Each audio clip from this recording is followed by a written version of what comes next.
दार बहुत ही ज़बरदस्त किस्म का टॉपिक जो है वो कवर किया था। और उसमें हमारे पास ये था कि जो कल के टॉपिक का एक बिल्कुल खुलासा कह लीजिए, एक शॉर्ट समरी कह लीजिए, तो वो शॉर्ट समरी ये थी कि जो ऑर्गेनिजम्स की एक कैटेगरी है जिसको हम डिवाइड करते हैं on the base of mesodermal lining, mesodermal lining and protection inside the body. और इस बेस के ऊपर जो है वो हम इनको डिवाइड करते हैं। और उसमें एक मेसोडर्मल लाइनिंग के साथ साथ फिर हमने ये कहा था कि बॉडी जो है वो बॉडी में फ्लूइड कैविटीज बनती हैं, फ्लूइड कैविटीज। और फिर हमने एक और बात भी कही थी कि वो फ्लूइड कैविटी अगर तो डायरेक्ट बने, ठीक है, तो वो फिर ये होगा कि वो बड़ी सारी कैविटी होगी और उसको कैविटी कंसीडर ही नहीं किया जाएगा, उसको पूरा मेसोडर्मल टिश्यू कंसीडर किया जाएगा, जो यहाँ से यहाँ तक पूरा मेसोडर्मल टिश्यू होगा। वो फ्लूइड जो कोई भी जिसको आप कह लीजिए कि किसी भी बगैर किसी लाइनिंग के एक्टो और मीजो के डायरेक्ट दरमियान में फ्लूइड होगा, वो एक बड़ी सी कैविटी में भरा हुआ पानी है जिसको आप एसिलोमेट कहते हैं, कि इसमें बॉडी के अंदर डिस्टिंक्शन नहीं हुई हुई। एक्टो और एंडो के दरमियान में मेसोडर्मल टिश्यू जो है वो इस तरह मौजूद है कि कोई डिस्टिंक्शन नहीं हुई हुई। यहाँ फिर हम ये कहते हैं कि यहाँ पे एक डिस्टिंक्शन हुई हुई है, अंदर एक सिंगल लाइनिंग है जिसने एक्टो और एंडो के दरमियान में मेसोडर्मल टिश्यू को बाकायदा इस तरह से जो है वो सस्पेंड किया है कि एक्टो और एंडो जो हैं वो दोनों डायरेक्ट कांटेक्ट में नहीं रहे, बल्कि दरमियान में एक प्रॉपर मेम्ब्रेन के जरिए कैविटी बनी हुई है पूरी बॉडी के अंदर। और तीसरी जो कैटेगरी थी, और इसमें हमने ये भी बात की थी कल, कि यहाँ पर जो मेसोडर्मल ऑर्गन्स हैं वो बहरहाल मौजूद हैं, वो दोनों में मौजूद हैं। इधर भी मेसोडर्मल ऑर्गन्स मौजूद होंगे, हर एक में मेसोडर्मल ऑर्गन्स का मौजूद होना लाजमी है। यानी इस यहाँ पर कहने से मकसद ये है कि मेसोडर्मल ऑर्गन्स तीनों में बनने हैं, सिर्फ वो जो बॉडी के अंदर हर ऑर्गन के गिर्द जो लाइनिंग है जो मेसोडर्म बनाती है वो मौजूद होना या ना होना, वो इन कैटेगरीज को डिफाइन करता है। अगर तो लाइनिंग बॉडी के अंदर एक ही बड़ी सारी लाइनिंग मौजूद है तो वो फिर हम उसको क्या कहते हैं कि वो सिचुएशन आती है सूडोसिलोमेट, कि इसके अंदर सिर्फ एक ही कंपार्टमेंट बना हुआ है, एक ही बड़ा सारा कंपार्टमेंट बना हुआ है, एक ही लाइनिंग है मेसोडर्म की। हाँ, अगर हर ऑर्गन के गिर्द मेसोडर्म ने अपने आप को सराउंड किया हुआ है और बॉडी पोर्शंस में डिवाइडेड है। असल बात क्या है कि ये पूरी बॉडी पोर्शंस में डिवाइडेड है और उन पोर्शंस में भी क्या है, फ्लूइड मौजूद है। तो ऐसे ऑर्गेनिजम्स को हम कहते हैं कि इनके अंदर बाकायदा जो हैं वो सिलोम्स कह लें, कैविटीज कह लें, वो इनके अंदर बाकायदा मौजूद होती हैं। ठीक है, ये कल के एक लेक्चर का थोड़ा सा जो है वो हमने पढ़ा है। अच्छा, यहाँ पर मैं अब थोड़ा सा ना पर्पस डिफाइन कर दूं कि ये जो चीज़ें हम पढ़ रहे हैं इनका पर्पस क्या है, क्योंकि जाहिर है कि हम ये चीज़ें पढ़ तो रहे हैं, लेकिन इनका पर्पस जानना भी बहुत ज़रूरी है। बेटा, इनका पर्पस अब आगे हमने जो अबव जो कैटेगरीज हमने पढ़ी है ना, इनकी बेसिस पे हमने बनाने हैं क्लैड्स, इनकी बेसिस पे हमने क्लैड्स बनाने हैं। फॉर एग्जाम्पल, सबसे पहले हमने एक कैटेगरी पढ़ी, वो ऑर्गेनिज्म जो कि सिमेट्री वाइज डिवाइड होते हैं।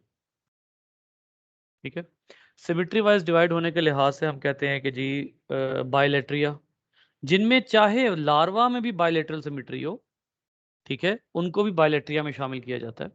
और दूसरी कैटेगरी आती है रेडियल। अब मैं यहाँ पे आपको एक इत्तेफाक की बात बताता हूँ कि बहुत से ऐसे ऑर्गेनिजम्स हैं कि जो अ, इस क्लैड में आते हैं। यानी आप यूं कह लीजिए कि पहले ये समझा जाता था कि बायलेट्रियल और रेडियल सिमेट्री जो है वो सिर्फ ऑर्गेनिजम्स को डिफरेंशिएट करने के लिए है, इसका क्लासिफिकेशन से कोई ताल्लुक नहीं है। लेकिन रीसेंट मॉलिक्यूलर एनालिसिस हमें क्या बताता है कि अब हम बायलेट्रिया को बाकायदा एक क्लैड मानते हैं। और क्लैड का क्या मतलब है, ऐसे डिसेंडेंट्स जिनके बाकायदा एंसेस्टर मौजूद हो। यानी फॉर एग्जांपल, अगर एक जगह पर बायलेट्रिया है, उसके आगे जो हैं वो 10 ग्रुप बने हुए हैं, 4 ग्रुप फिलहाल, A B C D, ये 4 ग्रुप बने हुए हैं। तो ये जो ग्रुप है, ये जो बायलेट्रिया है, ये असल में इनका एंसेस्ट्रल ऑर्गेनिज्म बायलेटरल था, तो इस वजह से ये चारों इसके डिसेंडेंट्स जो हैं ये बायलेटरल हैं। ओवरऑल बात को सम अप करते हुए हम ये कह सकते हैं कि अब बायलेट्रिया कोई सिंपल कैटेगरी या सिंपल अंडरस्टैंडिंग नहीं रह गई, बल्कि अब एक पूरा क्लैड है जिसको आप बायलेटरल क्लैड कहते हैं। बायलेटरल क्लैड का मतलब ये है कि ये वो ऑर्गेनिजम्स हैं जो कि बकायदा एक मोनोफाइलेटिक ग्रुप में शामिल होते हैं। देखिए, हमेशा किसी भी ग्रुप को क्लैड हम कब कहते हैं? जब वो मोनोफाइलेटिक होगा। क्लैड आप किसी भी ग्रुप को तब तक नहीं कह सकते जब तक वो पैरा या पोली है। अगर वो पैरा या पोली है तो वो क्लैड्स नहीं है। क्लैड हमेशा वो कहलाता है जो मोनोफाइलेटिक हो, जिसका एंसेस्टर भी डिफाइंड हो और जिसके डिसेंडेंट्स भी डिफाइंड हो, वो क्लैड कहलाता है।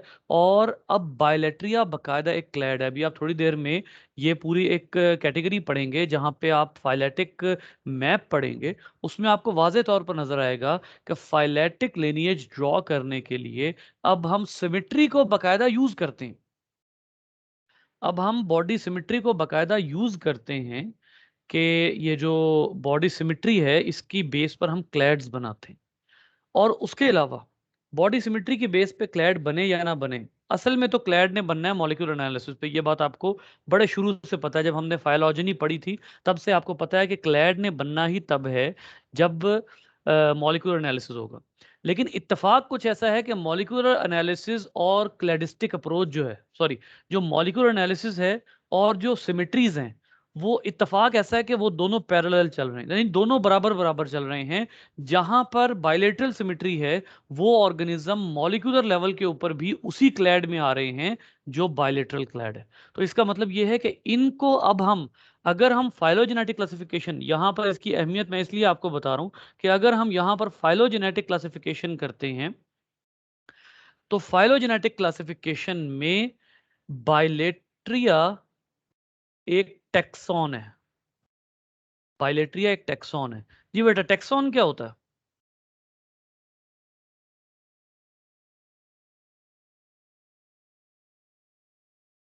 सर हाँ जी, ग्रुप्स को कहते हैं जिसमें ऑर्गेनिज्म को क्लासिफाई किया जाता है। मोर स्पेसिफिकली कोई बताएगा कि ये बायलेट्रिया को टेक्सॉन, टेक्सॉन से क्या मुराद है? सर जो क्लासिफिकेशन के डिफरेंट लेवल्स हैं उसमें एक लेवल जैसे कि किंगडम है या फाइलम है वो एक ग्रुप को पर्टिकुलरली टैक्सोन कहते हैं। हर लेवल को आप टेक्सॉन कहते हैं। जैसे किंगडम एक टेक्सॉन है, फाइलम एक टेक्सॉन है, क्लास एक टेक्सॉन है। इसका मतलब ये हुआ कि जिस तरह किंगडम, फाइलम, क्लास, ऑर्डर्स ये टेक्सा हैं, बिल्कुल इसी तरह किंगडम एनिमेलिया का एक टेक्सॉन बायलेट्रिया है। किंगडम एनिमेलिया का एक टेक्सॉन जो है वो बायलेट्री है। This is a huge news right now, क्योंकि पहले, इससे पहले ये, लेकिन ये बायलेट्रिया भी टेक्सॉन लेवल पे कब आया है? जब आपको ये पता लगा है कि इसका मॉलिक्यूलर एनालिसिस जो है वो ये बात साबित करता है कि Bilateria can be a taxon. Molecular analysis ने जब ये बात साबित की है तब जाके हमने इसको टैक्सॉन का जो है वो दिया है नाम। और इसमें कुछ कंट्रोवर्सीज आगे मौजूद हैं, इस चैप्टर के एंड पे कुछ कंट्रोवर्सीज हैं, वो हम पढ़ेंगे। इसी तरीके से अब अगली बात के ऊपर चलते हैं। अच्छा, जहां तक बात है कि ये एक और बात यहां पर जो है वो क्लियर करने की है कि there is no taxon on the basis of coelom. Coelom animals को डिफरेंशिएट करने के लिए तो जरूर है, लेकिन यहां पर आपको ये जो पूरी लिनिएज अब आपको यहां पर नजर आ रही है, इनमें कोई भी टेक्सॉन आपको सिलोम की बेस पर नहीं नजर आएगा। ठीक है। आमतौर पर ये एक जहन में बात रखिए कि आमतौर पर ये कहा जाता है कि जो बायलेट्रिया है ना, इनके बारे में ऑटोमेटिकली ये एज्यूम किया जाता है कि ये एक ऐसा ग्रुप है जो सूडो प्लस यूसिलोमेट्स का ग्रुप है। बायलेट्रिया के बारे में ये एज्यूम किया जाता है। अच्छा, लेकिन लेकिन एक और प्रॉब्लम आ जाती है, और वो क्या है? वो ये है कि बायलेट्रिया में एसिलोमेट्स का ग्रुप भी है जिसमें प्लेनेरिया आ जाते हैं, प्लेटीहेल्मिन्थ्स आ जाते हैं। ठीक है, प्लेटीहेल्मिन्थ्स और इस जैसे कुछ आ जाते हैं। तो फिर वहां पे फिर आप कहते हैं कि एसिलोमेट्स और सिलोमेट्स को, सूडोसिलोमेट्स वगैरह को जो है वो आप नहीं रख सकते। जैसे अभी एक और मिसाल आपको देता हूँ। अब ये प्लेटीहेल्मिन्थ्स है। प्लेटीहेल्मिन्थ्स जो है वो अब कहाँ जाके आ रहा है? प्लेटीहेल्मिन्थ्स जो है वो इस पूरी क्लासिफिकेशन में वो आ रहा है इस एंसेस्टर के बाद। जबकि यहां से डाइवर्जेंस हो रही है, ए सिला जो है वो यहां से अलहदा हो रहा है। प्रॉब्लम यह है कि प्लेटी हेलमिन्ट्स भी एसिलोमेट्स हैं। प्लेनेरिया की कल मैंने आपको मिसाल दी थी, प्लेनेरिया जो है वो एसिलोमेट है। तो इसमें अब आप परेशान हैं कि एसिलोमेट्स को यहां क्यों अलहदा किया गया और फिर प्लेटी हेलमिन्ट्स को यहां क्यों रखा है। बेटा उसकी वजह मॉलिक्यूलर एनालिसिस है। मॉलिक्यूलर एनालिसिस ये कहता है कि एसिलोमेट होना इस बात की दलील नहीं है कि आप किसी भी मोनोफाइलेटिक ग्रुप को पॉलीफाइ। फॉर एग्जांपल, अगर ये जो छोटा सा ग्रुप ए सिला यहां पर पड़ा हुआ है, अगर इस ग्रुप को आप प्लेटी हेलमिन्ट्स में रखेंगे तो ये फाइलोजेनेटिक क्लासिफिकेशन नहीं होगी। दिस वुड नॉट, अच्छा क्यों नहीं होगी, क्योंकि फिर ये मोनोफाइलेटिक नहीं हो सकेगा। अभी ये मोनोफाइलेटिक है, अभी फिलहाल ये मोनोफाइलेटिक है क्योंकि ये प्लेटी हेलमिन्ट्स है। अब प्लेटी हेलमिन्ट्स को अगर आप कहेंगे कि जी चलो इसको सिलोम ना होने की बुनियाद पे प्लेटी हेलमिन्ट्स को यहां से निकाल के इधर रख दिया जाए, तो फिर बात वही आ जाएगी कि ये ग्रुप क्या हो जाएगा, पॉलीफाइलेटिक हो जाएगा। ये ग्रुप पॉलीफाइलेटिक हो जाएगा। एंड फाइलेटिक लिनिएज में आपने मैक्सिमम ये कोशिश करनी होती है कि आपका जो ग्रुप है वो मोनोफाइलेटिक रहे। लिहाजा मॉलिक्यूलर एनालिसिस ये कहता है कि बेशक इनमें भी सीलोम नहीं है, प्लेटी हेलमिन्ट्स में भी सीलोम नहीं है, ना हो कोई बात नहीं। प्रॉब्लम यह है कि हमने मोनोफाइलेटिक लिनिएज ड्रॉ करनी है और उसकी बेस पे एक ग्रुप जो कि बायलेटरल सिमेट्री बनाता है, लेकिन उसके बावजूद आप एसिलोमेट जो है उन सबको एक ग्रुप में आप नहीं रख सकते, कुछ को आपको अलहदा करना पड़ता है। ठीक है, इसको आप क्या कहते हैं, फाइलेटिक लिनिएज की जबान में आप इसको आउट ग्रुप कहते हैं। अब किसी वजह से ये ग्रुप आउट ग्रुप बन गया है, लेकिन अगर आप ये कहें, गौर कीजिएगा इस बात के ऊपर, अगर आप ये कहेंगे कि ये ग्रुप एसिलोमेट होने की वजह से आउट ग्रुप बना है तो दिस इज इम्पॉसिबल, ये गलत बात है। क्यों? क्योंकि प्लेटी हेलमिन्ट्स भी ऐसी सूरत में आउट ग्रुप में होने चाहिए थे। तो इस वजह से यहां पर coelom is right now no, is not at the level of being a taxon. ये बात तय है। ठीक है, वो एनिमल्स का एक कैरेक्टर है जिसको कंसिडर किया जाता है एनिमल्स को डिफरेंशिएट करने के लिए, कोई डाउट नहीं। और वो बहुत इंपॉर्टेंट कैरेक्टर है क्योंकि इस वक्त सिलोम्स की बहुत ज्यादा इंपॉर्टेंस है। सिलोम्स हमारे पूरे और पूरी बॉडी को सपोर्ट कर रहे हैं ना। हर चीज जो एक पैकेट में बंद है वो सिलोम की वजह से है। हमारा हर मसल एक पैकेट में बंद है, वो मेसोडर्मल सिलोम है। ठीक है, हर मसल, यानी अगर आप एक बाइसेप की बात करते हैं तो वो भी एक पूरी सिलोम में बंद है। फिर इसी तरीके से पेरिकार्डियम है, प्लूरल है, ये सारी सिलोम्स है। तो आप उसकी अहमियत को अलहदा नहीं कर सकते, लेकिन सिलोम टेक्सॉन के लेवल पे अभी वो कैटेगराइज नहीं हुआ। लिहाजा आप इसको फाइलोजेनेटिक क्लासिफिकेशन में शामिल नहीं करेंगे। लेकिन अब आगे एक और जो है, इसको आप कहते हैं developmental characteristics of animals. Developmental characteristics of animals, इस बेस पे भी आप एनिमल्स को किसी न किसी हद तक क्लासिफाई करते हैं। देखिए, क्लासिफिकेशन किसी भी लेवल पे हो सकती है। क्लासिफाई करने का क्या मतलब होता है? क्लासिफाई करने का मतलब ये होता है कि आप कुछ ऑर्गेनिज्म की कैटेगरी सेट कर देते हैं। भाई ये इसमें आएगा, ये इसमें आएगा, ये इसमें आएगा। जैसे आपके पास जो है वो क्लासेस होती हैं हर यूनिवर्सिटी में, आपने सब्जेक्ट वाइज भी डिवाइड किया होता है, आपने मार्क्स वाइज भी, रैंक वाइज भी। ठीक है, एक ही क्लास के अंदर आप डिफरेंट ग्रुप्स को कैटेगराइज कर देते हैं। ये ग्रुप जो है ये थोड़ा सा ट्रबल मेकर्स हैं, ये ग्रुप जो है ये जरा अच्छे ग्रेड ले सकता है, हम उधर भी क्लासिफिकेशन कर देते हैं। तो क्लासिफिकेशन किसी भी जगह पर हो जाती है। उस दिन मैंने आपको शायद बताया था कि बैक्टीरिया को क्लासिफाई किया जाता है on the basis of presence और एब्सेंस ऑफ फ्लैजेला। अब वो क्लासिफिकेशन, इसका क्या मतलब है कि वो क्लासिफिकेशन रियल क्लासिफिकेशन है? नहीं, रियल सिस्टमैटिक क्लासिफिकेशन जो है वो नहीं है। और ये जो ड्यूटेरोस्टोम प्रोटेरोस्टोम है, ये अभी थोड़ी देर में आपको पता लग जाएगा कि ये सिस्टमैटिक है या नहीं है, लेकिन अभी फिलहाल हमें इनको पढ़ना है। ठीक है, तो अभी थोड़ी देर में मैं आपको बताऊंगा कि इनको आप फाइलोजेनेटिक क्लासिफिकेशन में शामिल कर सकते हैं कि नहीं। बेटा ये जो डेवलपमेंटल कैरेक्टरिस्टिक्स हैं, अगर हम इसमें क्लासिफाई करें तो ऑर्गेनिजम्स की दो कैटेगरीज बनती हैं, एक है ड्यूटेरोस्टोम्स और दूसरे हैं प्रोटोस्टोम्स। अब इनको मैं एज सच ड्रॉ तो नहीं करूंगा, लेकिन यह है कि यहाँ पर कुछ चीज़ें जो हैं वो समझने वाली हैं। बेटा उस दिन मैंने आप लोगों को ब्लास्टोपोर का कॉन्सेप्ट बताया था, मैं आपको दोबारा बता देता हूँ। और ये मैं आपको चिक एम्ब्रियो के बेस पर बताऊंगा।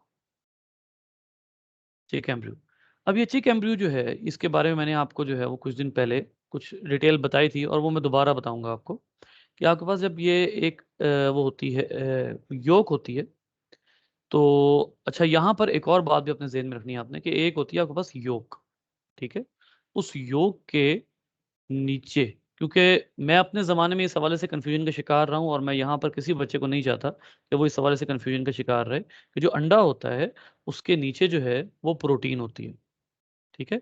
ये प्रोटीन जो है इसका हमारी डिस्कशन से फिलहाल कोई ताल्लुक नहीं है। योक और जो एम्ब्रियो होता है वो हमेशा योक के ऊपर प्लेस्ड होता है।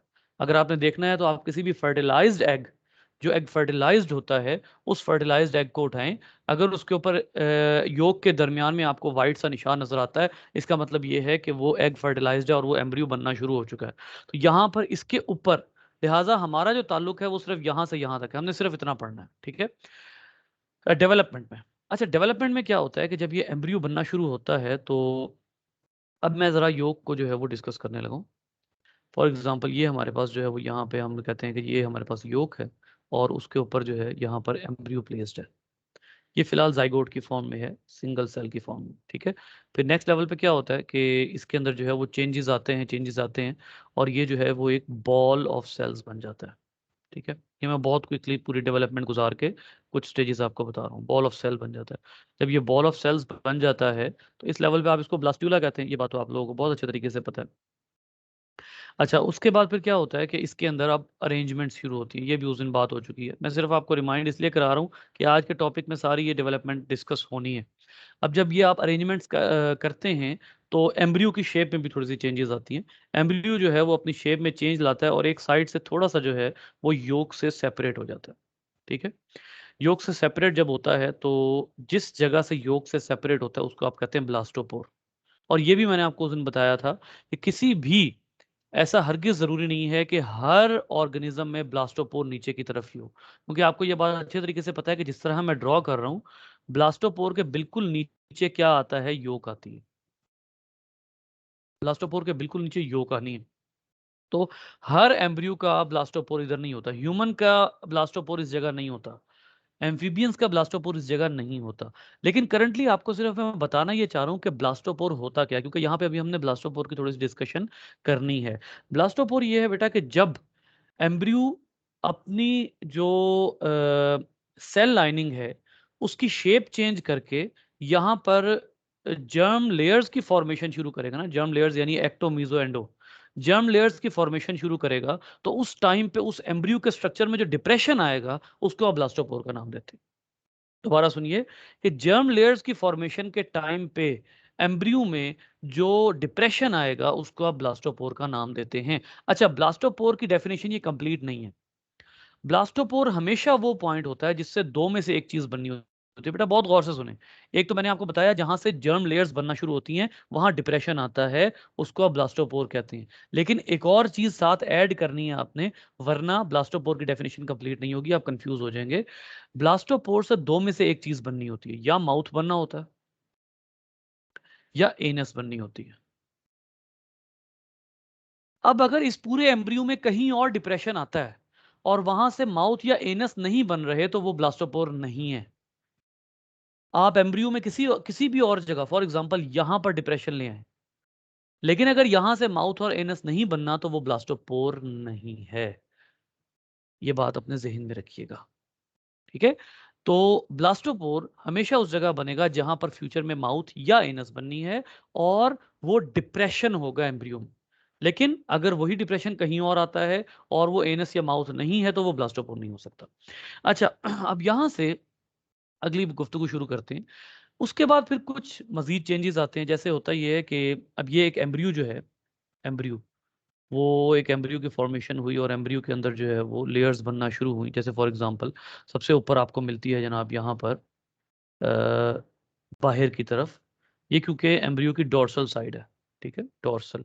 मुझे वैसे तो एक्सपेक्टेड नहीं है कि जब मैं डोर्सल का नाम लूंगा तो आप लोगों को कोई जो है वो दिक्कत होगी, लेकिन उसके बावजूद मैं आप लोगों को आज यहाँ पर ये क्लियर कट बता रहा हूँ कि यहाँ पर यही लैंग्वेज यूज होनी है, एंटीरियर, पोस्टीरियर, डोर्सल, वेंट्रल, ठीक है, मीडियन, फ्रंटल, ये सारा कुछ, ये इस तरह का जो है वो टर्म्स यूज होनी है। कुछ दिन पहले मैंने ये टर्म्स सारी समझाई हैं, तो इसलिए अपनी ये टर्म्स क्लियर रखिएगा। ऐसा ना हो कि आप लोग जोलॉजिकल टर्म्स, क्योंकि हर आर्टिकल की, हर बुक की लैंग्वेज होती है, ठीक है, तो ये जोलॉजिकल लैंग्वेज है, साइंटिफिक लैंग्वेज है, इसके अलावा हम कोई और नहीं बोल सकते। Dorsal side sky facing side जो होती है, जो बाहर की तरफ साइड है, उसमें एक्टोडर्म बन जाएगी। ये है बेटा एक्टोडर्म, ठीक है। उसके बाद क्या होता है कि नीचे से एक और लेयर जो है वो ऊपर को आती है, ठीक है। ये आमतौर पर क्या होती है, आमतौर पर ये एंडोडर्म होती है। और होता ये है कि कुछ ऑर्गेनिजम्स में इसी एंडोडर्म की आउट पाउचिंग होती है, और इस आउट पाउचिंग से क्या बनती है, मैंने कलर गलत सेलेक्ट कर लिया, एक मिनट में जरा कलर कोई और निकाल लूं। इसी एंडोडर्म की आउट पाउचिंग, यानी ये बाहर को बड ऑफ होती है, आउट पाउचिंग और बड ऑफ कह लीजिए, और ये क्या लेयर कहलाती है, ये मेसोडर्म है, और ये जो रेड में है ये एंडोडर्म है। कुछ में मेसोडर्म इस तरह बनती है कि होल मेसोडर्म जो है वो इकट्ठी होती है, सारी की सारी मेसोडर्म जो है वो इकट्ठी होती है, ठीक है। लेकिन कुछ ऐसे एम्ब्रियोज होते हैं एनिमल किंगडम में ही, उनमें क्या होता है कि जब ये मेसोडर्म बनती है तो उसमें मेसोडर्म स्प्लिट हो जाती है। ये देखिए ये एम्ब्रियो है, उस एम्ब्रियो के अंदर दोबारा से मैं यहां पर बनाता हूं, ये एंडोडर्म बन रही है, गौर कीजिएगा, ये एंडोडर्म है, ठीक है, ये एंडोडर्म है। फिर उसके बाद ये एक्टोडर्म है, और जो मेसोडर्म होती है वो एंडोडर्म के से ही बनती है, लेकिन वो इस तरह बनती है कि कुछ मेसोडर्म इस पार्ट में होती है, कुछ मेसोडर्म इस पार्ट में होती है। इसको आप कहते हैं स्प्लिटेड मेसोडर्म। ये कोई एबनॉर्मेलिटी नहीं है, नॉर्मल है, ये स्प्लिटेड मेसोडर्म, ठीक है। अब इस बेस के ऊपर हमारे पास अब दो चीजें आ गई हैं। एक मैंने आपको बताया ब्लास्टोपोर से या माउथ बनना है या एनस बनना है। हमारे पास जो क्राइटेरिया है ना, criteria criteria of categorising deuterostomes and प्रोटेरोस्टोम्स,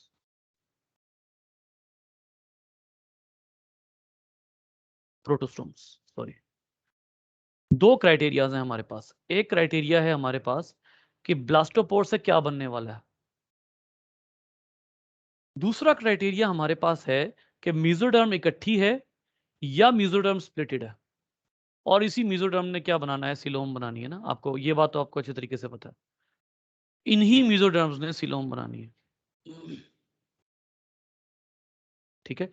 तो अब आप यहां पर कैटेगराइजेशन शुरू कर देते हैं कि जिन ऑर्गेनिजम्स में, फॉर एग्जांपल, अब जरा ये बड़े एहतियात से, बड़े, और बहुत आसान कर दिया मैंने बात, आगे बात कुछ भी नहीं रह गई, ठीक है।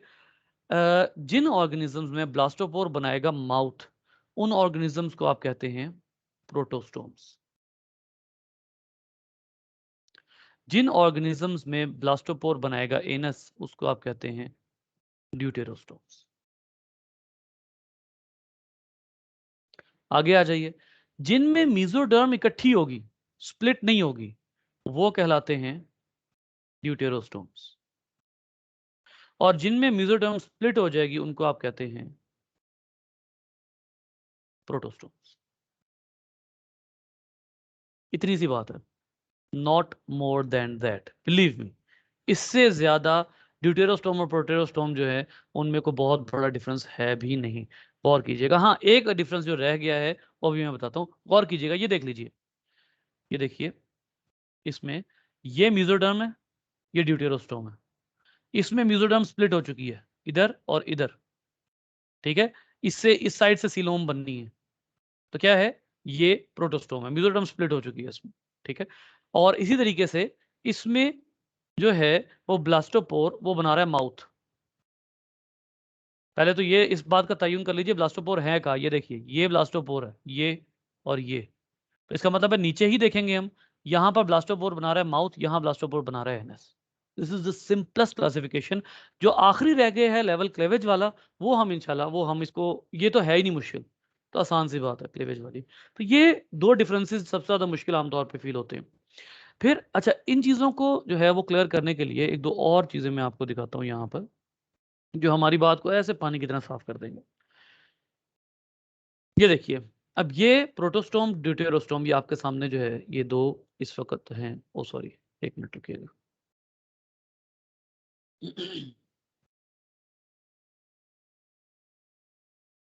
जी, ये देखिए, अब आपके सामने इस वक्त जो है ये प्रोटोस्टोम है, ये ड्यूटेरोस्टोम, इनका ये ब्लास्टोपोर है। इसमें जो मेसोडर्म है वो स्प्लिटेड है, ये मेसोडर्म, ये मेसोडर्म, यहां पर सारी मेसोडर्म ने इकट्ठा होना है, ठीक है। और वही बात जो वहां पर उसने की है, माउथ एनस, माउथ एनस, ठीक है। एक तो ये है। दूसरा, अगली डायग्राम देख लेते हैं, ये देख लीजिए, ये मेसोडर्म है, यहाँ मेसोडर्म जो है वो इधर से बननी है। और एक बात आपको और बता दूं कि ये इन्होंने यहाँ पर थोड़ी सी ये लाइनिंग जो शो की हुई है ना, ये डिफरेंट ऑर्गेनिजम्स के डिफरेंस की बुनियाद पर है। इसको फिलहाल आप यूं ही कह लीजिए कि आउट पाउचिंग जो हो रही है, लेकिन ओवरऑल ये मेसोडर्म, पूरी मेसोडर्म ही कहलाती है। आप जैसे जैसे डेवलपमेंट पढ़ेंगे आपको अंदाजा होगा कि ये ओवरऑल ही मेसोडर्म कहलाती है। तो मेसोडर्म यहाँ इकट्ठी है, ठीक है, और इसने जो है वो आगे यहाँ से सिलोम बननी है। यहाँ मेसोडर्म नीचे बन रही है और स्प्लिटेड बन रही है, अलग अलग बन रही है, ठीक है। आगे आ जाइए, इसमें आ जाइए, ये देखिए, ये मेसोडर्म, इसमें जो है वो ये ब्लास्टो, खैर ये तो ब्लास्टोपोर की पोजीशन के लिए मैंने डाउनलोड की थी, ब्लास्टोपोर, आर्केंटेरॉन और ये सारा, ठीक है। उसके बाद अगली एक डायग्राम आ जी, ये देखिए, ये डायग्राम तो आप लोगों ने ऑलरेडी पहले भी जो है वो अपनी बुक्स में लिखी हुई है। तो ये एक सिंपल तरीन बात है जिसको आमतौर पे बुक्स में या तो मुश्किल कर दिया जाता है, या फिर ये है कि ठीक तरह जो है वो एड्रेस नहीं किया जाता। अच्छा, अब इसके बाद आ जाता है जी बहुत इंटरेस्टिंग बात, बहुत ही मजेदार किस्म की एक और जो कैटेगरी आती है इनके अंदर, वो है पैटर्न ऑफ क्लेवेज। अब आपको बहुत अच्छे तरीके से पता है कि जो एम्ब्रियो में क्लेवेज आती है उसका क्या मतलब होता है। एम्ब्रियो में क्लेवेजेस आती हैं, सबसे पहले तो एक बात ध्यान में रखिए कि जब एम्ब्रियो डिवाइड हो रहा होता है, जाइगोट, जाइगोट जब डिवाइड होता है सिंगल सेल, ठीक है, सिंगल सेल के बाद वो जाइगोट डिवाइड होता है और उसके अंदर जो है वो क्लेवेज आती है, इस तरह की हमें जो है वो शो हो रही होती है, ठीक है, ऐसे। और जब ये यहाँ पर आती है तो उसके बाद फिर इसमें एक क्लेवेज और आती है, ऐसे, फिर ऐसे, ठीक है। फिर उसके बाद इसमें क्लेवेजेस आती रहती हैं। तो जो जाइगोट होता है ना, वो आमतौर पे डिफरेंट सेल स्टेजेस से गुजरता है। फॉर एग्जांपल, ये 2 सेल स्टेज होती है, ये 4 सेल स्टेज होती है, फिर उसके बाद 8 सेल स्टेज आती है, फिर 16 सेल स्टेज, ये डिफरेंट स्टेजेस होती हैं जाइगोट की। अच्छा, इस बेस पे फिर हम जो है वो ऑर्गेनिजम्स को डेवलपमेंट की बेस पे, ये भी एक डेवलपमेंटल कैटेगरी है, तो फिर हम कुछ इसमें मजीद जो है वो डिवीजन करते हैं। देखिए, कुछ ऑर्गेनिजम्स ऐसे होते हैं जिनमें जब क्लेवेज आती है ना, तो वो अलोंग दी सर्कुलर एक्सिस आती है, अलोंग दी सर्कुलर एक्सिस। और अलोंग द सर्कुलर एक्सिस से क्या मुराद है कि अगर एक चीज सर्कल में है तो उसके अंदर रेडियल क्लेवेज आनी चाहिए। ये भी कुछ दिन पहले सर्कुलर एक्सिस की बात भी हुई थी कि जब भी सर्कल की बात होती है तो सर्कल के एक्सिस जो है वो रेडियल एक्सिस कहलाते हैं, रेडियल, ये रेडियल सिमेट्री होती है। तो जब किसी भी जाइगोट में जो क्लीवेज हो या सेल्स हो वो इस तरह से अरेंज हो, बेटा यहां पर जो बात है ना, गौरतलब बात है वो ये है कि क्लीवेज आने के बाद, फॉर एग्जाम्पल 60, एज्यूम कर लें कि ये 16 सेल स्टेज है, एज्यूम कर लीजिए कि ये 16 सेल स्टेज है। इस 16 सेल स्टेज में कितने सेल्स हैं इस वक्त? 16 सेल। लेकिन उन तमाम सेल्स को आप अलहदा कर सकते हैं रेडियल प्लेन में, एक्स एक्सिस के अलोंग भी उन तमाम सेल्स को आप जो है वो मिरर इमेजेस में डिवाइड कर सकते हैं, और वाई एक्सिस के अलोंग भी। इसको यूं कह लीजिए, फॉर एग्जांपल यहां पर ऊपर 4 सेल ये हैं और फिर 4 सेल जो हैं वो नीचे है, ऐसे एक सेल जा रहा है, ये एक सेल है। मैं यहां पर इसका कलर अगर चेंज कर दूं, ऐसे ब्लैक कर देते हैं, एक सेल ये है, ठीक है, एक ये है, फिर एक ये है, फिर एक ये है, और एक ये है। अब ये जो एक्सिस है जिसमें एम्ब्रियोनिक जो आप यूं कह लीजिए कि एम्ब्रियोनिक प्लेन जो है, जो एम्ब्रियोनिक सिमेट्री है, वो एग्जैक्ट उसी तरह की है जैसे रेडियल सिमेट्री होती है। उसको फिर आप कहते हैं ये वाली जो क्लेवेज है ये रेडियल सिमेट्री होती है, ये रेडियल क्लेवेज होती है। ये वो क्लेवेज होती है जिसमें तमाम सेल्स जो हैं वो वाई या एक्स एक्सिस दोनों से आप कट कर लेंगे, वो मिरर इमेजेस बनेंगे, ठीक है। तो ये रेडियल क्लेवेज कहलाती है। अच्छा, उसके बाद एक और क्लेवेज होती है जिसको आप कहते हैं बायलेटरल, सॉरी बायलेटरल मेरे मुंह से निकल गया, स्पाइरल क्लेवेज। स्पाइरल क्लेवेज क्या होती है कि आपके पास एक सर्कल है, मैं रेड में ही बनाता हूं, आपके पास एक सर्कल है और इस सर्कल में क्लीवेज कुछ इस तरह से आई है कि आपके पास जो 4 सेल्स हैं ऊपर ऐसे और 4 सेल्स नीचे हैं।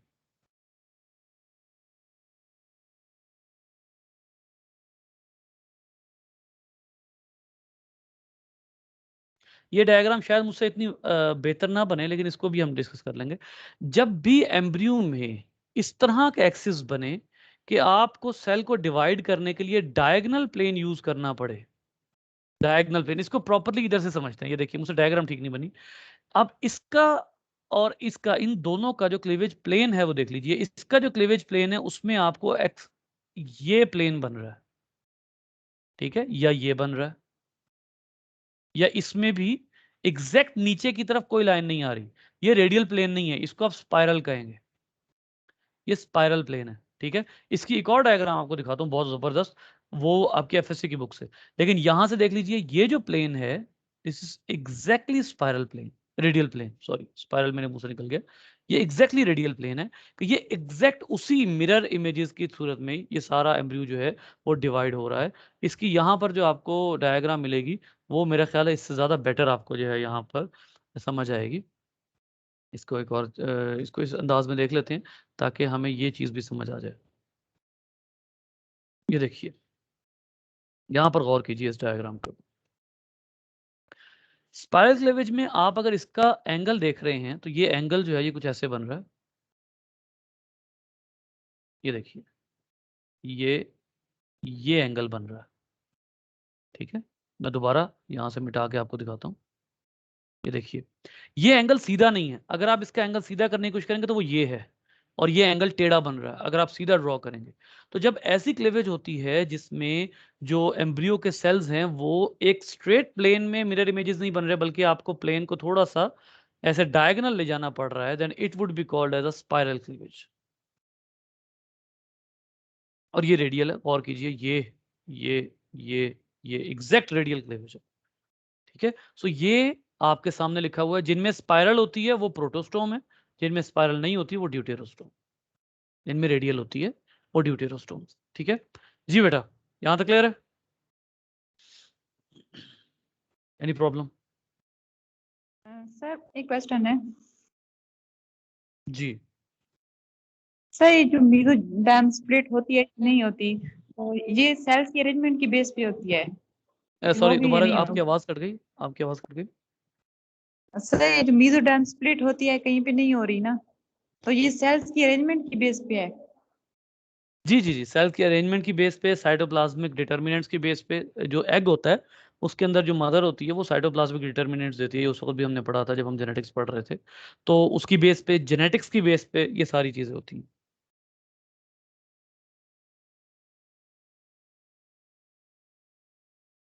जी बेटा। तो सर ये जो सानिया माउथ और एनस पे डिफरेंट जी। लोकेशन पे बनते हैं ना, हम्म। जिसमें स्प्लिट हो रही है उसमें डिफरेंट लोकेशन पे बन रहा है माउथ और एनस, तो फिजिकली भी कोई चेंज आता है? फिजिकली ऐसा सच कोई नहीं है। क्लोएकल ओपनिंग उनमें भी होती है, क्लोएका जो है वो आपको ड्यूटेरोस्टोम में भी मिलेगा। तो फिजिकली नहीं, ये क्योंकि डेवलपमेंटल बेसिस पे इस वक्त हम पढ़ रहे हैं कि ये क्लासिफिकेशन डेवलपमेंटल बेसिस पे है, तो इसको आप फिजिकल पे उस तरह अप्लाई नहीं कर सकते।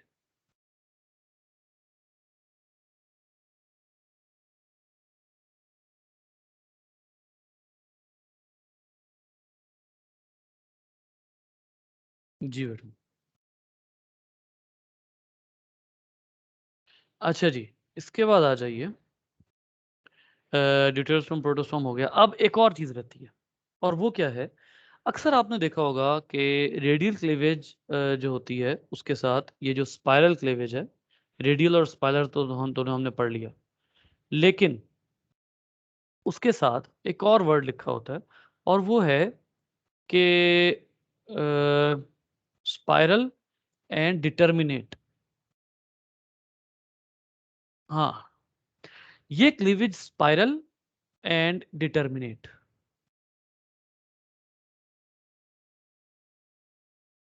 और रेडियल जो है, रेडियल क्लीवेज के साथ लिखा होता है रेडियल क्लीवेज एंड इनडिटर्मिनेट।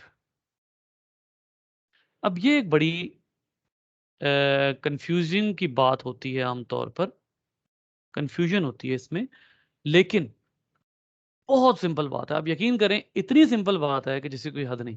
सबसे पहले आप मुझे ये बताइए कि what is cellular determination, not differentiation, determination.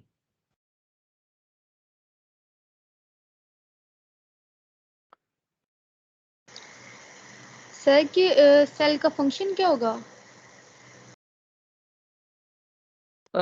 Almost यही बात है कि जब एक सेल होता है और वो एक प्रोसेस से गुजरता है जिसमें उसके कुछ जीन्स ऑफ हो जाते हैं और कुछ जीन्स ऑन हो जाते हैं, और ये तय हो जाता है कि what this cell is going to function, क्या होने वाला है, ये किसमें इज गोइंग टू डू, ये किसमें बदलने वाला है। ठीक है, इसमें कुछ जीन्स जो हैं वो ऑफ हो जाते हैं और कुछ जीन्स ऑन हो जाते हैं। इसको आप कहते हैं डिटर्मिनेशन। उसके बाद वो बनने तक का जो प्रोसेस होता है, फॉर एग्जांपल इसने मसल सेल बनना है, इसने मसल सेल बनना है, वो बनने का जो प्रोसेस है वो क्या कहलाता है?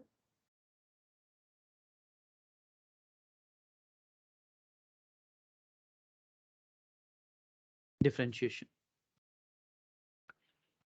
अब यहीं से आपको पता लग जाना चाहिए, जब प्रोटोस्टोम में क्लीवेज होती है ना, तो इसका हर सेल डिटरमिन होता है ऑलरेडी कि इसने किस ऑर्गन में चेंज होना है।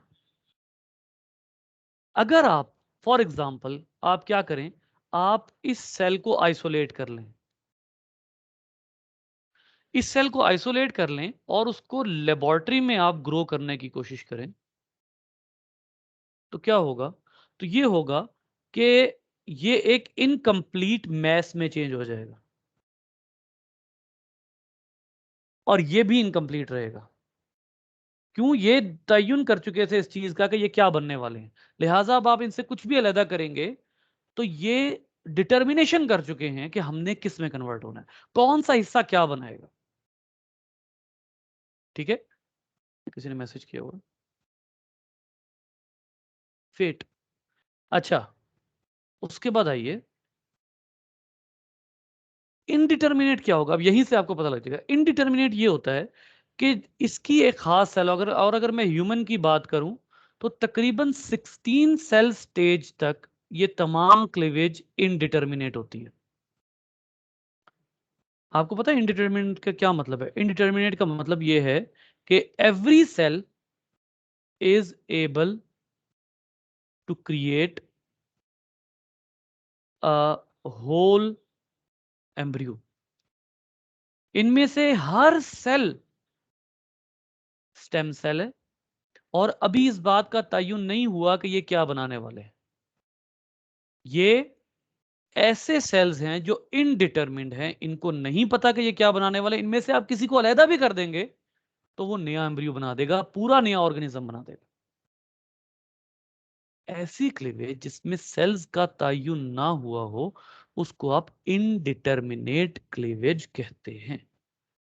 और आपको एक बात और बताता हूं, एक बात और मैं अर्ज कर देता हूं जो कि मैंने आप लोगों को बहुत पहले बताई थी कि till 16 cell stage all human cells are totipotent. जी, इसका क्या मतलब है? इससे टोटीपोटेंट क्या होता मतलब है? रिकवर कर लेते हैं, जो रिकवर कर लेते हैं, मतलब फुली और ऑर्गेनिज्म रिजनरेट करते हैं लेकिन रिकवर करते हैं। और जैसे सर वो ये जो होती है आइडेंटिकल ट्विंस भी तो इसी तरह से होता है ना, जो नॉन आइडेंटिकल, आइडेंटिकल हाँ जी। तो वो टूट जाती है, तो फिर समीना, इस तरह से अगर वो 4 में भी टूट जाए तो वो 4 बन जाएंगे। जी जी जी, समीना की बात भी एंड पे बिल्कुल ठीक बात की कि असल में ये वो सेल होते हैं जिनके अंदर कुछ भी बन जाने की सलाहियत होती है। हमारी बॉडी में स्टेम सेल्स मौजूद होते हैं, लेकिन वो जो स्टेम सेल्स होते हैं वो प्लूरीपोटेंट होते हैं। ये डिटरमिन्ड स्टेम सेल होते हैं कि इन्होंने किसमें कन्वर्ट होना है, किसमें कन्वर्ट होना है। ठीक है, यानी अपने अपने रेलेवेंट ऑर्गन से रिलेटेड इनके अंदर इंफॉर्मेशन मौजूद होती है। उतने जीन ऑफ हो चुके होते हैं, उतने जीन ऑन हो चुके होते हैं जो अपने रेलेवेंट ऑर्गन्स में हाँ रिपेयरिंग के लिए पड़े होते हैं, इसलिए इनको प्लूरिपोटेंट कह दिया जाता है कि उस ऑर्गन के किसी भी हिस्से को इनसे बनाया जा सकता है। जैसे हार्ट है, उसका राइट वेंट्रिकल बनाना है, लेफ्ट वेंट्रिकल बनाना है, पेपिलरी मसल्स बनाने हैं, वॉल्व्स बनाने हैं, उसका एओर्टा बनाना है, ये लेकिन सिर्फ किसकी हद तक? हार्ट की हद तक। जब अपने हार्ट अपने ऑर्गन की हद तक इंफॉर्मेशन होगी तो वो आप कहते हैं प्लूरिपोटेंट।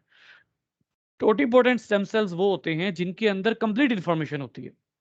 और इनडिटर्मिनेट का मतलब ही ये होता है कि जब क्लीवेज आती है तो ये सेल इनडिटर्मिनेट रहते हैं 16 सेल स्टेज तक, कि अभी तक कुछ तयन नहीं हुआ होता कि किस जगह से क्या बनेगा। तो ये है इनडिटर्मिनेट क्लीवेज और डिटर्मिनेट क्लीवेज में फर्क। जी बेटा। तो सर ये नहीं होता कि प्रोकैरियोट्स में कौन सी क्लीवेज होती है, यूकैरियोट्स में मतलब ये स्पेसिफिक नहीं होती क्लीवेज ऑर्गेनिज्म में? ओहो बेटा, एक तो ये है कि प्रोकैरियोट यूकैरियोट में क्लीवेज, वो ये दोबारा ना कहिएगा क्योंकि आप बहुत बड़ा ब्लंडर कर रही हैं। प्रोकैरियोट में तो डेवलपमेंट उस तरह की होती नहीं है कि उसमें क्लीवेज के नाम है। दूसरा ये है कि यूकैरियोट में भी आप ये क्लीवेज किन में बात करते हैं? सिर्फ और सिर्फ एनिमल्स में। प्लांट्स में ऐसा कोई चक्कर नहीं है, ठीक है। तीसरी बात, जो प्रोटोस्टोम एनिमल्स में जब आप बात करते हैं तो एनिमल्स में भी वो ऑर्गेनिज्म जिनमें प्रॉपर जाइगोट बनता है, बायलेटरल सिमेट्री होती है, ये सिर्फ उन ऑर्गेनिजम्स में होता है, ठीक है। तो ये तो बात काफी आगे जाके है। ये डिफाइन करते हैं, जैसे ये जो अब स्पाइरल एंड डिटर्मिनेट ये क्लीवेज होती है प्रोटोस्टोम में, और रेडियल एंड इनडिटर्मिनेट ये होती है ड्यूटेरोस्टोम्स।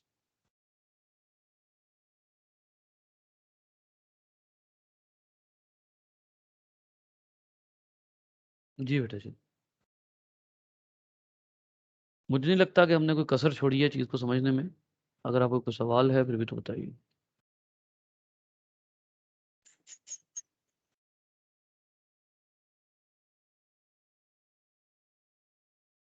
अच्छा जी, अब आते हैं एनिमल फाइलोजेनेटिक क्लासिफिकेशन पे। फाइलोजेनेटिक क्लासिफिकेशन ऑफ एनिमल्स, क्योंकि हमने तमाम टर्मिनोलॉजीज अब समझ ली हैं, ठीक है। तो अब हम जो है वो इसकी तरफ आते हैं। देखिए, एनिमल्स की क्लासिफिकेशन, फाइलोजेनेटिक क्लासिफिकेशन करने के लिए ना कुछ कैरेक्टर्स यहाँ पर लिखे हुए हैं। Number 1, all animals share a common ancestor. पहली बात यह है कि अगर आप एनिमल्स की बात करें तो ओवरऑल एनिमल्स एक मोनोफाइलेटिक ग्रुप है। ये बात होता है, ठीक है, इसमें कोई दो राय नहीं है। ये ना ही ये कंट्रोवर्शियल बात है, ठीक है। दूसरी चीज, sponges are sister group to all other animals. Obvious सी बात है कि अगर आप यहाँ पर जो है वो थोड़ी सी, मैंने गलती की वैसे फर्स्ट ईयर की बुक बंद करके, अगर आप यहाँ पर बात करें तो आमतौर पर क्या होता है कि अगर आप 10th चैप्टर अपना उसका खोलते हैं ना फर्स्ट ईयर का, तो आपको पता लगता है कि शुरू में प्रोटोक्टिस्ट एंसेस्टर्स होते हैं। जाहिर सी बात है, ये आपको पता है, प्रोटिस्टिक एंसेस्टर्स हैं, ठीक है। प्रोटिस्टिक एंसेस्टर्स में से एक तरफ बात चली जाती है किसकी तरफ? कोएनोफ्लैजिलेट्स की तरफ।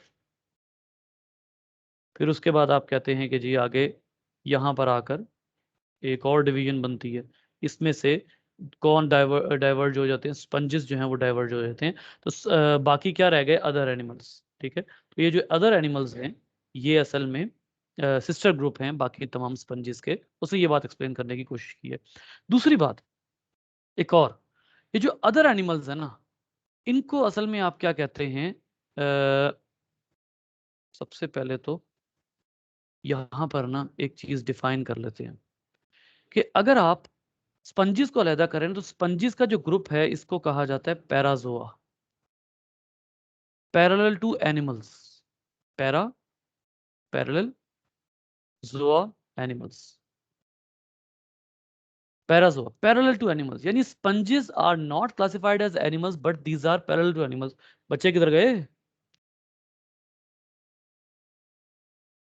मैंने उठा का मेरे ख्याल वो सिग्नल्स का इशू हो गया होगा। अच्छा, दूसरी तरफ आ जाइए, जो दूसरा ग्रुप है उसको आप कहते हैं यूमेटाजोआ। ये वो ग्रुप है विच आर डिफ्रेंशिएटेड एनिमल्स, और ये वो ग्रुप है जिनके अंदर अब कौन सी ऑर्गेनाइजेशन शुरू हो चुकी है? टिश्यू ऑर्गेनाइजेशन अब इनमें शुरू हो जाती है, ठीक है। तो ये यूमेटाजोआ है, और इन यूमेटाजोआ में अब आगे मजीद जो है वो कैटेगरीज आती हैं। जो ये जो हैं इनमें आगे जो कैटेगरी अब आपको मिलेगी और जो आपने पहले पढ़ी हुई है उनसे डिफरेंट चीज़ें जो मिलेंगी वो ये है कि अब आप इनको मजीद क्लासिफाई करेंगे। फॉर एग्जांपल यूमेटाजोआ, और आगे मैं वैसे ड्रॉ करने के बजाय यहीं से डिस्कस करता हूँ। ये अब इस वक्त आपके सामने यूमेटाजोआ है। यहाँ से एंसेस्टर्स जो हैं उनमें से कुछ डाइवर्ज होते हैं और एक यूनिट बना देते हैं टीनोफोरा का। ये टीनोफोरा जो हैं इनको डिस्टिंक्ट करने का ये प्रॉब्लम है कि इनमें टिश्यूज तो मौजूद हैं, लेकिन इनमें जो सिमेट्री वाला मसला है ना, एक तो वो सिमेट्री वाला जो मामला है वो, क्योंकि सिमेट्री यहां जाके आती है, सिमेट्री यहां पर जाके आती है। गौर करें, नाइडेरियंस हैं ये रेडियल होते हैं, लेकिन जो टीनोफोर्स हैं इनके बारे में सिमेट्री का मसला है, क्योंकि जो टीनोफोर और बाकी तमाम एनिमल्स में डाइवर्जेंस हो रही है वो यहां से हो रही है। तो इस वजह से, और अच्छा अगर सिमेट्री नहीं है तो फिर टीनोफोरा को पोरीफेरा के साथ क्यों नहीं रखा गया? उसकी वजह यह है कि जो टीनोफोरा हैं उनमें टिश्यूज तो हैं, पोरीफेरा में टिश्यूज नहीं है। ठीक है, इसकी वजह से आप इन दोनों को जो है वो अलहदा कर देते हैं, और जो नाइडेरिया है उसको आप कहते हैं कि इसमें टिश्यूज भी हैं और इसमें सिमेट्री भी है, लिहाजा यहां पर आकर जो चेंज आता है जहां पे ये दोनों डाइवर्ज होते हैं ग्रुप, वो अपनी सिमेट्री की बेस पर डाइवर्ज होते हैं। तो इसका मतलब ये हुआ, आप गौर कीजिए बात के ऊपर, इसका मतलब ये हुआ कि एक क्लैड है आपके पास यूमेटाजोआ, उस यूमेटाजोआ का एक क्लैड है आपके पास बायलेट्रिया, ये भी जो बायलेट्रिया है ये भी एक अदद क्लैड है। ठीक है, अब इस बायलेट्रिया के आगे मजीद 3 फर्दर क्लैड्स हैं, यानी मैंने आपको क्या कहा था, मैंने आपको कहा था कि इनको क्लैड्स का दर्जा दिया जाता है। खास तौर पर यहाँ पे आप देखिए कि वो बकायदा जो है वो इस बात को मेंशन करता है कि Eumetazoa is a clade of animals with tissues. एक बात तय है, उसने पहले ही कह दिया आपको कि जहां से यूमेटाजोआ शुरू होंगे वो टिश्यूज वाले हैं। ठीक है, उसके बाद अगली बात, और चलो ना यार, क्या हो गया इसको, अच्छा उसके बाद देखिए most animal phyla belong to clade Bilateria. ये देखिए गौर कीजिए, ये इस स्टेटमेंट के ऊपर गौर कीजिए, बायलेट्रिया का क्लैड होना मेरे लिए भी शॉकिंग था कि बायलेट्रिया, उसको क्लैड का दर्जा देना, ये ऐसे ही है कि आप बायलेट्रिया को फाइलम बायलेट्रिया कहना शुरू कर दें। टेक्सॉन है ना, टेक्सॉन कहना शुरू कर दिया आपने उसको। तो लेकिन उसके बावजूद ये बात वाज़ेह है कि बायलेट्रिया बहरहाल अब एक क्लैड काउंट होगा, एक टेक्सॉन के लेवल पे उसको आप जो है वो काउंट करेंगे। ठीक है, अच्छा यहाँ पर मेजॉरिटी एनिमल फाइला मौजूद होते हैं। इस बायलेट्रिया क्लैड के आगे फर्दर क्लैड्स हैं। ड्यूटेरोस्टोमिया अलग क्लैड है, लोफोट्रोकोजोआ अलग क्लैड है और एक्डाइसोजोआ अलग क्लैड है। ये 3 वो क्लैड्स हैं जो बुनियादी तौर पे अब हमने आगे पढ़ने हैं।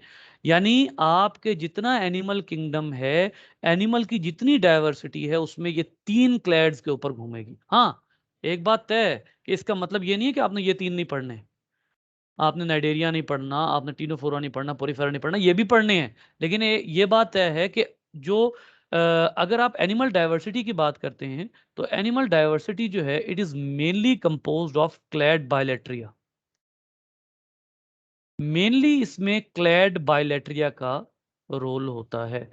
मैं इसको इसलिए क्लैड बार बार कह रहा हूं कि जैसे हम फाइलम फलां और फाइलम फलाम और फाइलम फलां कहते हैं, बिल्कुल इसी तरीके से क्लैड बायलेट्रिया जो है वो हम यहाँ पर इसको कहेंगे। और मेजर डाइवर्सिटी ये आपके सामने है, यहाँ से लेकर और नीचे तक ये जितनी डाइवर्सिटी है ये क्लैड बायलेट्रिया की है। तो हमने आगे जितनी एनिमल डाइवर्सिटी पढ़नी होगी, यहाँ से कुछ बातें अब अपने दुपट्टों से और कमीजों से और बालों से किसी तरह बांध लें। और वो क्या है कि जी, नंबर 1, ओवरऑल एनिमल्स जो हैं वो आपने पढ़ने हैं यूमेटाजोआ प्लस स्पंजेस, क्योंकि स्पंजेस यूमेटाजोआ में नहीं आती।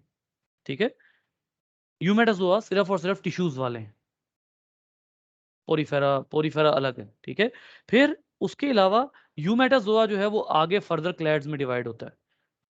टीनोफोरा अलहदा हो जाते हैं टिश्यूज की उसकी बेस के ऊपर, सिमेट्री की बेस के ऊपर। उसके अलावा जो हैं वो फिर सिमेट्री बेस्ड आता है। रेडियल रेडियल भी क्लैड होगा, रेडियल सिमेट्री भी एक क्लैड काउंट होगा। ठीक है, और फिर बायलेट्रिया, और अब आगे आपने क्लैड बायलेट्रिया की बेस पे पढ़ना है। ड्यूटेरोस्टोमिया, इसमें 3 आते हैं, हेमिकॉर्डेटा, इकाइनोडर्मेटा और कॉर्डेटा। यहाँ पर एक बात आपको वाज़ेह तौर पर बता दूं मैं, बहुत इंपॉर्टेंट, ये अब जो है सबसे पहले मैं ड्यूटेरोस्टोमिया आपको बता देता हूँ। ड्यूटेरोस्टोमिया, एक बात याद रखिए कि ड्यूटेरोस्टोमिया जो है इनमें दो तरह के आपको मिलेंगे, वर्टिब्रेट्स प्लस इनवर्टिब्रेट्स, दोनों मिलेंगे। अच्छा, इस ड्यूटेरोस्टोमिया के आगे आपको तीन तरह के जो है वो वहां मेंशन हुए नजर आ रहे हैं। एक आपको मिल रहा है इकाइनोडर्मेटा, ठीक है, ये इनवर्टिब्रेट है। दूसरा आपको मिल रहा है हेमिकॉर्डेटा, ये इनवर्टिब्रेट है, ठीक है। तीसरा आपको मिल रहा है कॉर्डेटा। कॉर्डेटा जो है ये इनवर्टिब्रेट भी है और वर्टिब्रेट भी है, ये बात याद रखिए, क्योंकि कॉर्डेटा का एक सब ग्रुप है वर्टिब्रेटा, सिर्फ उसमें वर्टेब्रल कॉलम है, बाकी कॉर्डेटा में और ऑर्गेनिजम्स भी हैं। कॉर्डेटा में के अंदर जो बहुत इंपॉर्टेंट चीज काउंट करती है वो असल में नोटोकॉर्ड है। अब नोटोकॉर्ड क्या है जी बेटा? एनीबॉडी जिसको आइडिया हो, व्हाट इज अ नोटोकॉर्ड?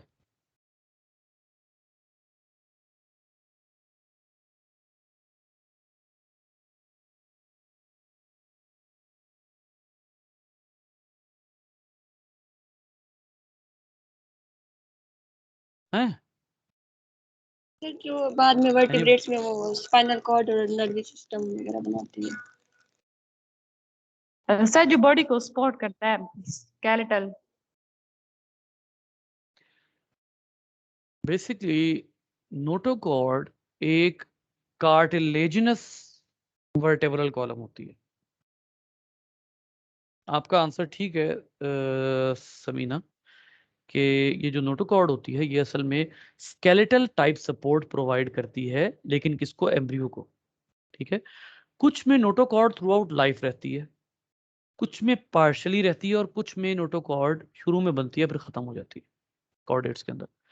अब जो कॉर्डेट्स होते हैं इनमें अब हम में भी नोटोकॉर्ड की बाकियात मौजूद हैं। कोई बताएगा नोटोकॉर्ड कहाँ है हम में?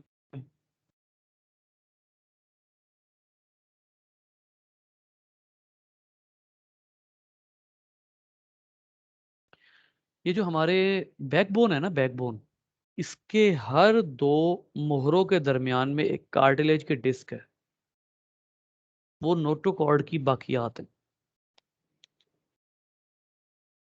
हमारे एम्ब्रियो में जो नोटोकॉर्ड बनती है वो मेजरली रिप्लेस हो जाती है बोनी वर्टेब्रल कॉलम से, लेकिन ये जो दरमियान में डिस्क्स हैं ये नोटोकॉर्ड की रिमेनिंग्स हैं जो एम्ब्रियोनिक स्टेज पर बनी थी। तो नोटोकॉर्ड असल में कार्टिलेजिनस वर्टेब्रल कॉलम है जो एम्ब्रियो में बनती है। कॉर्डेट्स जो होते हैं वो सब के सब वर्टिब्रेट्स नहीं होते।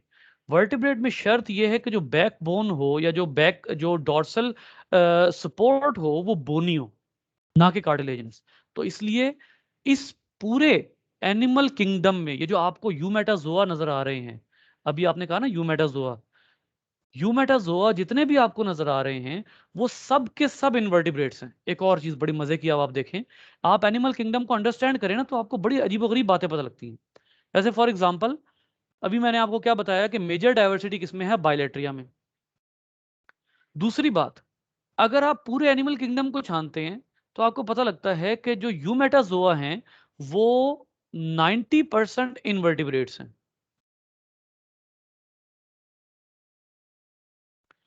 ये टेबल आपने पूरी डायवर्सिटी पढ़ते हुए अपने सामने रखना है, ये वाला 90% यूमेटाजोआ इनवर्टिब्रेट्स हैं, जिसमें कॉर्डेटा में भी इनवर्टिब्रेट्स आ जाते हैं, आखिर में सिर्फ वर्टिब्रेटा है जिसमें वर्टिब्रेट्स आते हैं, ठीक है। ये भी एक बड़ी इंटरेस्टिंग बात है, ठीक है। तो ये कैरेक्टर है।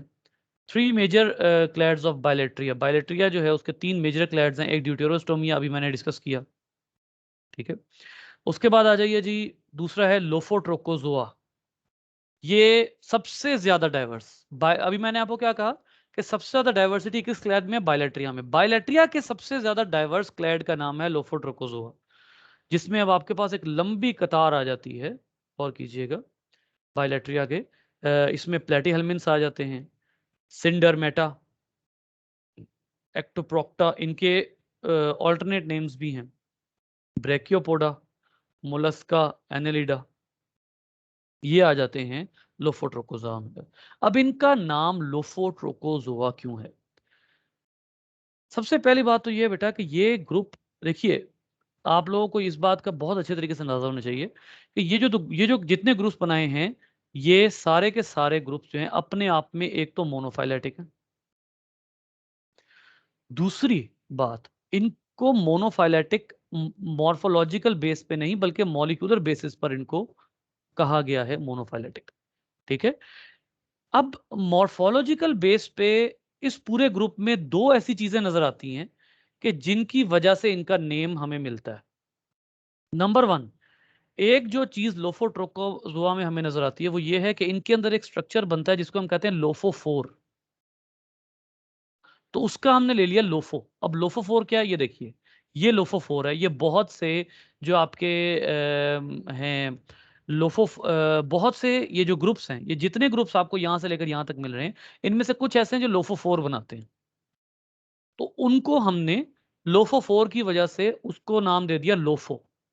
और इनमें से कुछ होते हैं जो ये वाला लार्वा बनाते हैं जो आपके सामने यहां मौजूद है। ये जो लार्वा यहां पर है, मुझे ये मिटाना पड़ेगा। ये देखिए, ये वाला लार्वा, इस लार्वा को कहते हैं ट्रोकोफोर लार्वा। इस शेप के लार्वा को ट्रोकोफोर लार्वा कहते हैं। तो अब आपके सामने एक नेम आता है लोफोफोर, जिसका आपने ले लिया लोफो। दूसरा आ गया ट्रोकोफोर, उसको आपने कह लिया ट्रोको जोआ एनिमल्स, लोफोट्रोकोजोआ। ये पूरा ग्रुप जो है ये इस तरह के एनिमल्स पर मुश्तमिल है जो लोफोफोर बनाते हैं और जो ट्रोकोफोर लार्वा बनाते हैं। मैं इसको जब पढ़ रहा था मेरे जहन में आया ये बहुत ही लोफर होते हैं। तो ये जो है वो आप यहाँ पर देखिए कि यहाँ पर कहीं लिखा हुआ, ये देखिए लोफोट्रोकोजोआ, two different features observed in some animals belonging to this clade. Some Lophotrochozoa such as ectoprocts develop a unique structure called lophophore. ठीक है, क्राउन, सिलिएटेड क्राउन है, इस पे टेंटिकल्स होते हैं। दूसरा, individual including molluscs and annelids go through distinctive developmental stage called the trochophore larva, hence the name lophotrochozoan. ये यहाँ पे वाज़ेह तौर पर लिखा हुआ। तो ये सबसे ज्यादा डाइवर्स है। तीसरा आया था एक्डाइसोजोआ। अब ये कोई मुश्किल नहीं है, एक्डाइसोजोआ जो है ये कोई मुश्किल नहीं है। ये इसका नाम को जो है वो डिराइव करना। बेटा कोई एक्सप्लेन करेगा इसको, इनको एक्डाइसोजोआ क्यों कहा गया, इसको एक्सप्लेन करना है। सर ये मोल्टिंग की वजह से। एक्डाइसिस जी, सुमेरा ने तो आंसर एक ही लफ्ज में कर दिया। आप एनी आप एक्सप्लेन करें इसको बेटा। यही सर कि एक्डाइसिस के थ्रू ग्रो करते हैं ना, एक्डाइसिस मोल्टिंग को ही कहते हैं, इसलिए जी जी एक्डाइसोजोआ जी कहा बिल्कुल। गया है। होता असल में ये है, इसको मैं असल में एक्सप्लेनेशन इसलिए चाह रहा था कि मुझे ये था कि आप लोग जो है वो इसको प्रॉपरली एक्सप्लेन करें। जो एक्टाइसिस होती है ना उसको मोल्टिंग दूसरा नाम देते हैं। ये वो ऑर्गेनिजम्स हैं जिनके अंदर एक्सोस्केलेटन बनता है। ठीक है, ये दोनों निमाटोडा में भी और आर्थ्रोपोडा में भी एक्सोस्केलेटन बनता है और ये अपने उस एक्सोस्केलेटन को रिमूव करते हैं। ठीक है, बाकायदा उनको रिमूव करते हैं every time they want to grow. जब भी इन्होंने ग्रो होना होता है ये बाकायदा उसको रिमूव करते हैं। तो जब ये रिमूव करते हैं तो उसको फिर आप क्या कहते हैं, एक्डाइसिस। ठीक है, मोल्टिंग या एक्डाइसिस। और उसकी वजह क्या है कि इसमें एंजाइम यूज होते हैं जिनको हम नाम देते हैं एक्टाइसोन्स। तो इस वजह से इस ग्रुप को एक्टाइसोजोआ कहा जाता है क्योंकि ये अपना एक्सोस्केलेटन शेड करते हैं।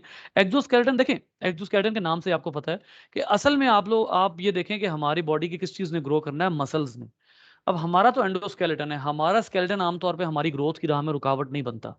लेकिन एक्सोस्केलेटन जब मसल से बाहर स्केलेटन होगा तो वो तो रुकावट बनेगा। तो फिर क्या है कि बाहर का स्केलेटन रिमूव किया जाता है ताकि अंदर से मसल्स ग्रो किए जा सकें और फिर दोबारा से स्केलेटन को बना लिया जाता है। ये प्रोसेस जरूरी है, इसलिए इनको एक्डाइसोजोआ कहा। एक आखिरी बात सुन जाइए, बहुत इंपॉर्टेंट है बेटा। यहां पर एक और ग्रुप है जो कि एक्डाइसिस करता है, कौन बताएगा? सर राउंड वर्म्स करते हैं। तो नीमाटोडा राउंड वर्म्स ही है बेटा।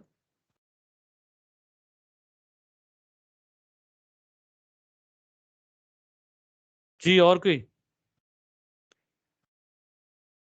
सर लोफोट्रोकोजोआ में से कोई करता है। कौन सा? ये बात आपकी ठीक है।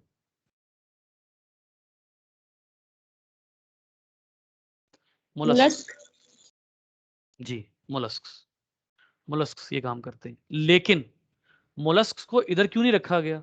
प्रॉब्लम ये है कि अगर आप मोलस्क्स को इधर रख देंगे तो क्या हो जाएगा? सर क्योंकि मोनोफाइलेटिक। लोकोट्रोकोज़ोआ ग्रुप में भाई वो पॉलीफाइलेटिक हो जाएगा, सिंपल सी बात है। So you can't put molluscs into Ecdysozoa. लेकिन ये बात साथ बताना जरूरी है कि इस तरह का प्रोसेस जो है इनमें भी होता है। So this is about the shortest summary of animal kingdom. यहाँ पे हम ये देखते हैं, कुछ बातें आगे हैं लेकिन ये बातें मुझे बेकार ही लगी, इसलिए मैं यहाँ इसको एक्सप्लेन नहीं करूंगा। ये जो है वो थोड़ी बहुत एक्सप्लेनेशन है इसकी। और ये वो चीज है बेसिकली, मैं अब आपको एक और बात बताऊं, इस पेज से ज्यादा कीमती पेज शायद ही कोई हो एनिमल डाइवर्सिटी पढ़ने के लिए। याद रखें ये बात, क्योंकि it is amazingly explaining everything.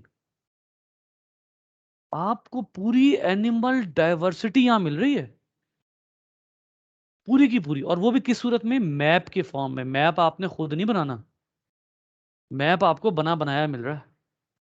सो ये जो पेज है, this is 12th edition, page number 683। ये अपने जहनों में रखिएगा और इसको लाजमी जो है वो पढ़ लीजिएगा, प्रिंट करवा के अपने पास रखिएगा इसको। जी बेटा, एनी क्वेश्चन? ओए एक और चली गई, क्या हो रहा है आज? बारिशें तो नहीं हो रही?